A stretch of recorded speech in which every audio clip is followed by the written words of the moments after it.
tells you why we are reaching the conclusion we are. As you know, this is a committee which had a very large canvas. Although you find 16 operative chapters, actually 13 operative chapters because the rest are introduction, etc. The issues which are discussed are close to 24 or 25. Please note that. We have a canvas as diverse as Citizens' Charter and Grievance Redressal Mechanism, where while we have said that qualitatively, since it is different,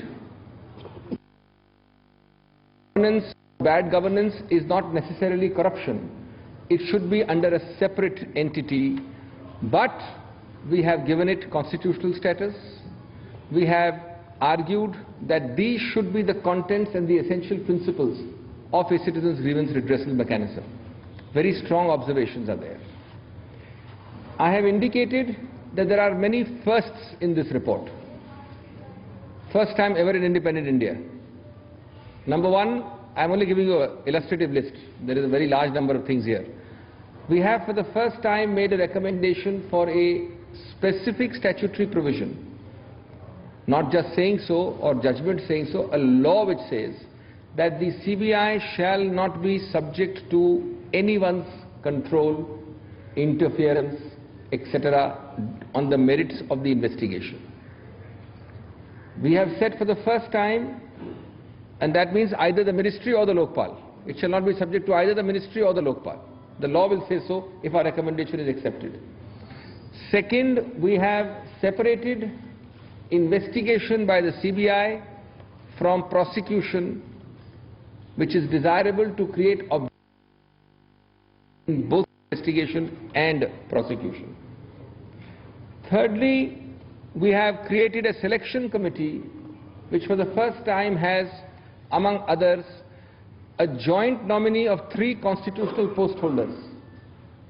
The Chief Election Commissioner, the Comptroller, Auditor General of India and the UPSC Chairman will together select one nominee for the selection committee.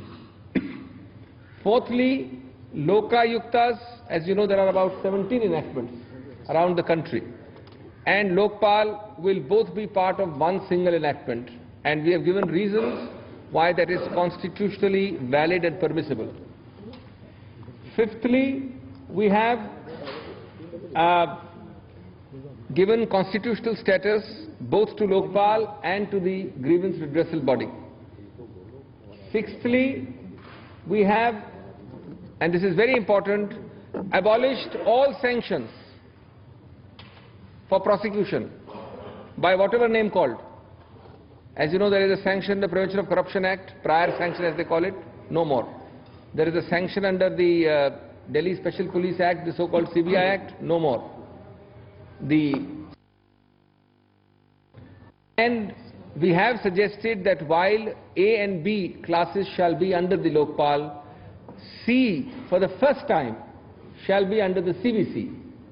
And also for the first time the CBC shall file 3 monthly reports to the Lokpal on the action taken in respect of C-class employees. This is only 6 examples I have given, there are many more. On the issue of Prime Minister, we have very clearly said that there are 3 models, all of which we consider important. No model is frivolous or vexatious.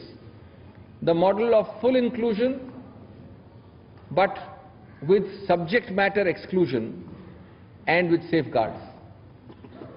The model of full inclusion, but prosecute after he demits office, what I have called the deferment model.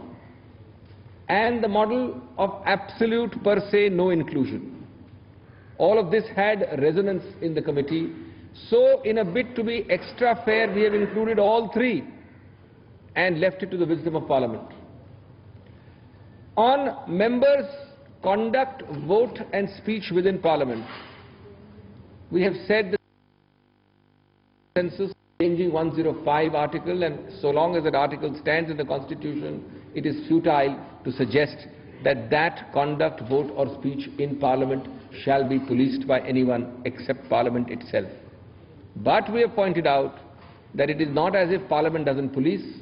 Only recently, for bribes of 5 or 10,000, alleged bribes of 5 or 10,000, members were permanently expelled, and all the conduct of members and their speech outside Parliament is covered. We have, as I said, after detailed constitutional arguments, pointed out that since this is a law enacting an international treaty against corruption, it will have the protection of Articles 253 and 254 of the Indian Constitution, and under that it can provide in a single enactment for both state Lokayukts and Lokpals.